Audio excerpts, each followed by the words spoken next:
යෝජනා මැතිවරණවලදී නොමැකෙන තීන්ත භාවිතා කර ඡන්දදායකයා සලකුණු කිරීම පිළිබඳ නීතිමය ප්‍රතිපාදන ඉවත් කිරීම.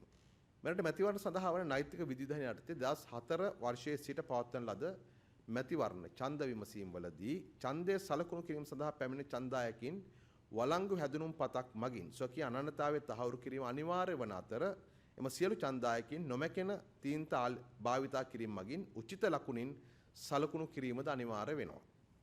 එම කාර්යයන් ද්විත්වයෙන්ම අපේක්ෂා කරන්නේ එක් ඡන්දදායකයෙක් එක් මැතිවරණයකදී එක් වරකට වඩා ඡන්දය භාවිතා කිරීම වැළැක්වීම.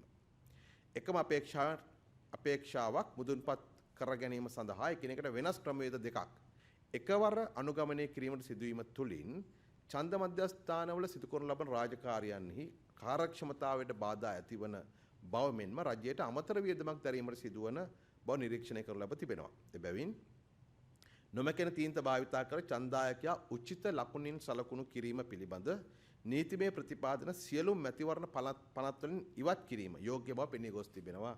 ඒ අනුව පහත සඳහන් නීතිමය ප්‍රතිපාදන ඉවත් කිරීම පිණිස අවශ්‍ය පියවර ගැනීම සඳහා ගොඩ ජනාධිපතිතුමා ඉදිරිපත් කළ යෝජනා අමාත්‍ය මණ්ඩලය විසින් අනුමත කළා. ඒ අනුව 1981 අංක 15 දරන ජනාධිපතිවරයා තෝරාපත් කර ගැනීම පිළිබඳ පනතේ 36 වෙනි වගන්තිය 1981 අංක 1 දරන පාර්ලිමේන්තු මැතිවරණ පනතේ 38 වෙනි වගන්තිය 1988 අංක 2 දරන පළාත් සභා ඡන්ද විමසීම් පනතේ 36 වෙනි වගන්තිය 262 වෙනි අධිකාරිය වූ පළාත් පාලන ආයතන ඡන්ද විමසීම් ආඥා පනතේ 53 වගන්තිය 1981 අංක 7 දරන ජනමචාරණ පනතේ 21 වෙනි වගන්තිය සංශෝධන ලක් කිරීමට තමයි ඉවත් කිරීමට තමයි මේ කැබිනට් තීන්දුව අනුමත කළේ. මේ තීන්ත භාවිත ඉවත් කරපුවාම කොච්චර වියදමක් අඩු වෙනවද කියලා ගණනය කරලා එහෙම තිබුණාද?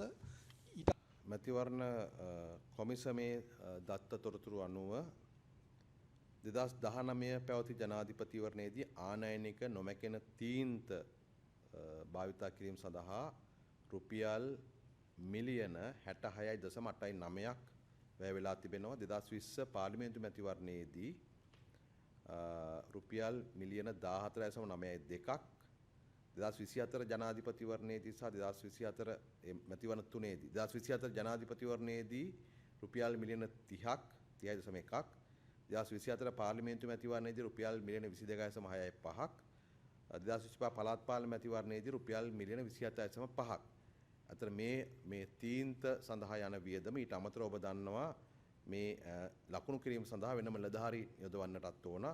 මේ සියල්ල එකතු කරාට පස්සේදී මීට වඩා වියදමක් දරන්න සිදු වෙනවා. ඒ සියලු වියදම් සහ අනිත් පැත්තෙන් දැන් 2004 ඉඳලා මම කලින් කිව්වා වගේම අපි හැඳුනුම්පත භාවිතා කරන නිසා මේ අවශ්‍යතාවය දැන් පැන නගින්නේ නැහැ. ඒ නිසා මේ එකම අපේක්ෂාවක් මුදුන් පමුණවා ගැනීම සඳහා ක්‍රමවේද දෙකක් අනුගමනය කිරීම කියන తত্ত্বය සලකලා තමයි මේ තීන්දුව අරගෙන තිබෙන්නේ. ඒ වගේම ඔබ කියන හැටියට විදේශගත ලාංකිකයන් සඳහා ඡන්දය භාවිතා කිරීම සම්බන්ධයෙන්ුත් සලකා බලමින් ඉන්නවා. මතුමා නැගෙනහිර පළාතේ